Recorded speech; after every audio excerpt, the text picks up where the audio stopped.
Hi friends, how are you. इस video में बताने जाऊंगा एक नई चीज़, बट मैं रिवीजन कर देता हूँ कि लास्ट वीडियो में मैंने क्या बताया हूँ। ऐसे नीचे दिया गया है लिंक, उसमें आप देख सकते हो। लास्ट वीडियो में बताया था 1885 से लेकर 1931, और 1931 से लेकर 1947 के बीच में जो इंग्लिश मैन का सीक्वेंस है उसको बताया था बहुत इजी वे में, बहुत ही वन टेक ट्रिक में। That was a duffer Curzon 2 minute hardly में फोर्ट राइड कर ईरान भाग गया। अर्थात डफर से डफरिन, कर्जन से कर्जन, लॉर्ड कर्जन, 2 मिनट में लॉर्ड मिंटो, हार्डली में लॉर्ड हार्डिंग, फोर्ड में जेम्स फोर्ड, और राइट से लॉर्ड रेडिंग, और ईरान से लॉर्ड इरविन। उसके बाद 1931 से 1947 के बीच में एक ट्रिक है, वो है बिल्ली ने लिनली को बाइबल भेंट किया। अर्थात बिल्ली से लॉर्ड विलियम बिलिंगडन, लिनली से लॉर्ड लिंथागो, और बाइबल से लॉर्ड बाइबल, अब भेंट से लॉर्ड माउंटबेटन। ये सब अंग्रेज वो सब हैं जो 1850 से लेकर 1947 के बीच में आए, और एग्जाम के पॉइंट ऑफ व्यू से बहुत ही ज़्यादा इंपॉर्टेंट है, क्योंकि पूछ सकता है कि आगे कौन आया, पहले कौन आया। सिर्फ through this trick you can able to introduce, या you can able to give answer the which person has come first, which person comes last of that. So अब मैं बताने जा रहा हूँ कि इन सब जो पार्टिकुलर जो अंग्रेज हैं उनका काम क्या रहा है। वो ज़्यादा पूछते हैं उन लोगों ने क्या काम किया, उनके कार्यकाल में कौन कौन से घटनाक्रम हुए हैं, और उन सबों का एक सीक्वेंस वाइज, ताकि वो एग्जाम में मैं जब जल्दी जल्दी बता सकें। तो इस ये ट्रिक तो हुआ सीक्वेंस वाइज अंग्रेजों का, कौन पहले कौन कैसे है। अब बताते हैं ये सब के बारे में। कौन सबसे पहले चलते हैं डफर, यानी लॉर्ड। तो ये रहा दोस्तों, सबसे पहले मैंने पता किया था, ये डफरिन रहा जो सबसे पहला उसमें ट्रिक में था ना। तो डफरिन जो 1884 से ले करके 1888 तक रहा। डफरिन का कैसे ट्रिक बनाएंगे, इसने क्या काम किया। तो इसका ट्रिक है डफली बच गया इंडियन फ्रीडम का। ये इंडियन फ्रीडम यानी 1885 में आईएनसी की स्थापना हुई थी। तो ये आईएनसी की स्थापना ही हमारे भारतीय स्वतंत्रता का एक कह सकते हैं कि इनिशिएशन है। तो उसको ट्रिक बना सकते हैं कि जब से आईएनसी की स्थापना हुआ, अर्थात मेरे हमारे देश के फ्रीडम के लिए डफली बच गया।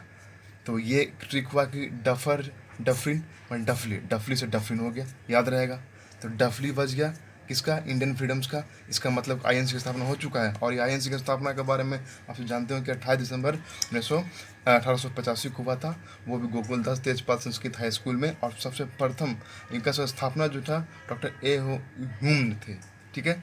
दूसरा क्या है, डफरिन के लिए डफली, अबर से डफर का समूह। अर्थात यही डफरिन था जिसने बोला था कि इंडियन नेशनल कांग्रेस का जो सदस्य हैं या जो ऑर्गेनाइजेशन है वो डफर का समूह है, अर्थात ग्रुप्स ऑफ डफर।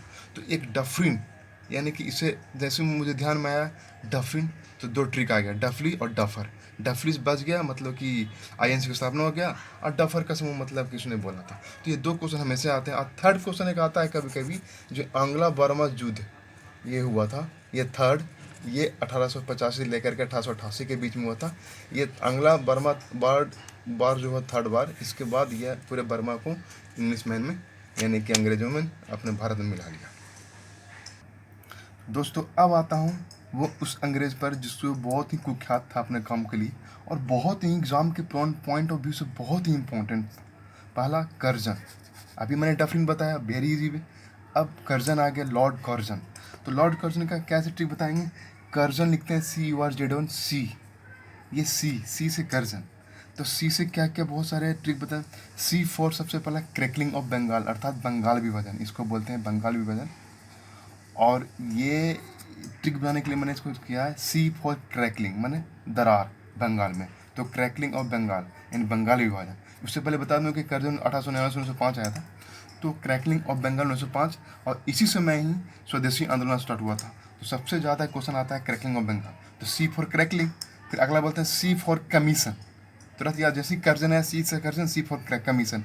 कमीशन ये ऐसा कमीशन, इस पर बहुत सारे क्वेश्चन, चाहे यूपीएससी, बीपीएससी, पीपीसीएस, चाहे वो जेपीएससी, हरियाणा पीसीएस या एसएससी, कहीं भी पीएफ हो जो आने वाले उसमें बहुत देंगे। कमीशन, ये क्वेश्चन, ये ट्रिक बहुत इंपॉर्टेंट है क्योंकि बहुत बार आया है। कमीशन कौन कौन से कमीशन बताया हुआ है, बहुत सारे कमीशन बताए। पहला पुलिस कमीशन 1902 में फ्रेजर के थ्रू, ये लॉर्ड फ्रेजर था जिसने पुलिस कमीशन बनाया था 1902 ईस्वी में। और भी एक है अकाल कमीशन, जो मैकडोनल्ड के अंडर में बना था, लॉर्ड मैकडोनल्ड। ये हुआ अकाल कमीशन, यानी कि बहुत सारे कमीशन, जैसे कमीशन के तौर पे अकाल कमीशन, पुलिस कमीशन, सिंचाई कमीशन, यूनिवर्सिटी कमीशन और रेलवे कमीशन। अब कभी कभी ये भी देते हैं कि अकाल कमीशन किसके अंतर्गत बना था, तो अकाल कमीशन को बनाने वाले मैकडोनाल्ड थे, यानी इसके शासनकाल में बना था कर्जन के। पुलिस कमीशन को बनाने वाले जो सुद्दुम वो फ्रेजर थे। सिंचाई कमीशन बना था, यूनिवर्सिटी कमीशन बनाया था टॉमस रैले ने, रेलवे कमीशन बताया था टॉमस रॉबर्टसन ने। लेकिन मुख्य रूप से याद रखिए, C for Curzon, C for commission, अकाल commission, police commission, university commission और रेलवे कमीशन। ठीक है, अब चलते हैं सी फॉर क्रैकलिंग में पढ़ लिया, सी फॉर कमीशन पढ़ लिया। अब सी फॉर कन्वर्टिंग, ये बहुत रेयर आता है क्वेश्चन। एक बार यूपीएससी में आया था 2 बार, और 2 बार यूपीपीसीएस में आ चुका है, एक बार बीपीएससी में शायद आया था 2003 के। तो उसमें क्या था, क्या था, सी फॉर कन्वर्टिंग। जब कर्जन ने क्या किया था कि इंग्लिश गोल्ड जो करेंसी है उसको वैध कर दिया था इंडियन करेंसी में, लीगल में। इससे क्या हुआ कि इंग्लिश में जो जितने भी अंग्रेज के पास या इंग्लैंड के पास जो गोल्ड करेंसी था उसका वैल्यू इंडिया में जाकर के उसको वैध करके बढ़ा दिया, जिसके कारण उसकी मुद्रास्फीति बहुत बढ़ गई थी, लेकिन इंडिया के लिए बेकार था। तो ये तो सी से कन्वर्टिंग हो गया। अब सी फॉर एक बहुत इंपॉर्टेंट कॉरपोरेशन एक्ट। ये कॉरपोरेशन एक्ट हुआ था, ये हमेशा एग्जाम पूछता है कॉरपोरेशन एक्ट क्या बना था।